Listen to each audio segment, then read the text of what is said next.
The second week of testimony in Donald Trump's hush money election interference trial ended on a dramatic note, with former aide Hope Hicks testifying as a witness for the prosecution, crying during cross-examination on Friday. Hicks is the first member of Trump's inner circle to testify about his alleged 2016 election interference charges he's repeatedly denied. Hicks served on Trump's 2016 campaign and was White House communications director in his administration. But Hicks told the jury that her professional relationship with Trump ended in 2022, the same year she sat for an interview with the House's January 6th Select Committee. She also informed the jury that she is paying for her own attorney. During her testimony, Hicks helped confirm a key part of the Manhattan District Attorney's case, saying, quote, Trump said he spoke to Michael Cohen and Michael had paid this woman to protect him from a false allegation.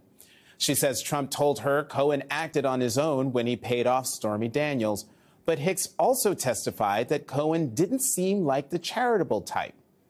Hicks went on to say about Trump, quote, he wanted to know how it was playing and just my thoughts and opinions about this story versus having a different kind of story before the election had Mr. Cohen not made that payment, adding, quote, I think Mr. Trump's opinion was it was better to be dealing with it now, and it would have been bad to have that story come out before the election. Hicks also delivered favorable testimony for the defense, saying Cohen sometimes, quote, went rogue and created problems for Trump's campaign. According to Hope Hicks, Michael Cohen, quote, liked to call himself a fixer or Mr. Fix-It, and it was only because he first broke it.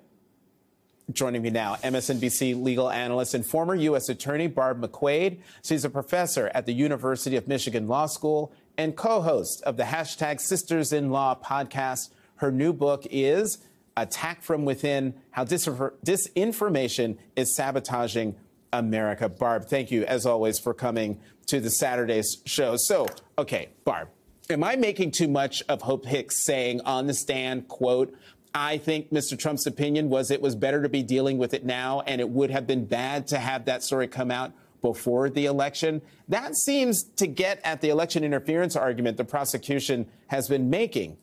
Again, or am I making too much of it? No, I think you're absolutely right, Jonathan. And in fact, I think it's no surprise that this came right at the end of her testimony. As soon as the prosecutors heard those words come out of her mouth, they wisely sat down and said, we're done here. So I think that everything she was saying was leading up to that point, describing her role with the campaign, what she did, the requests that they were getting from the press, how they dealt with it before the election, and then how they dealt with it when this story came back in January of 2018. And this idea that it was a good thing that we dealt with it when we did, I think is evidence that the prosecution will use in their closing argument to say this is what motivated these payments, and this is all part of that same conspiracy you heard about through David Pecker that began in August of 2015. You know, like many people who have taken the stand, Hope Hicks showered criticism on Michael Cohen. Is this a deliberate strategy on the part of the prosecution? It may be. You know, I think that one of the things that prosecutors like to do is just draw the sting of anything bad in their case. No case is perfect, but there are bad facts in every case. And so it's usually better from the prosecution strategy to be the ones yourselves to out the bad facts so that they don't come out as some big surprise later. So I think it is likely. And then, of course, you know, the prosecutors will ultimately say, you don't have to like Michael Cohen. You just have to decide whether the whole story, his testimony plus the corroborating evidence, makes sense to you. And remember, we didn't choose Michael Cohen. Donald Trump did.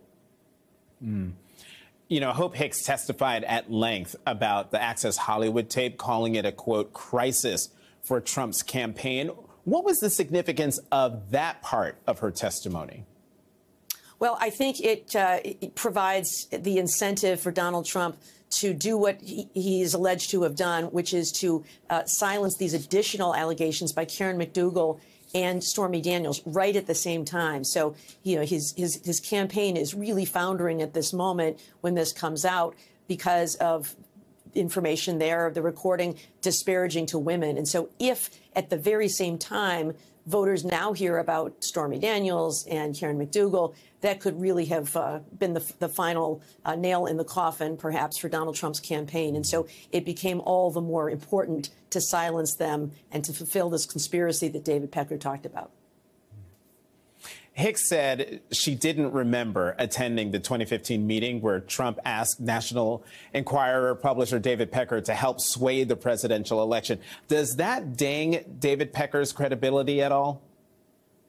I don't think so. I mean, she didn't say it didn't happen. She just says she doesn't remember being there. And so, that's going back to testimony that events that occurred 9 years ago. So, as we said, people's memories differ on different details as long as the jury believes the gist of that story. But no doubt any kinds of inconsistencies are certainly things that the jury will keep in mind as they sort through all of these facts and evidence.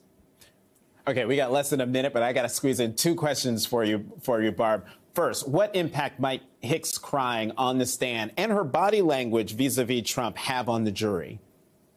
It's hard to say.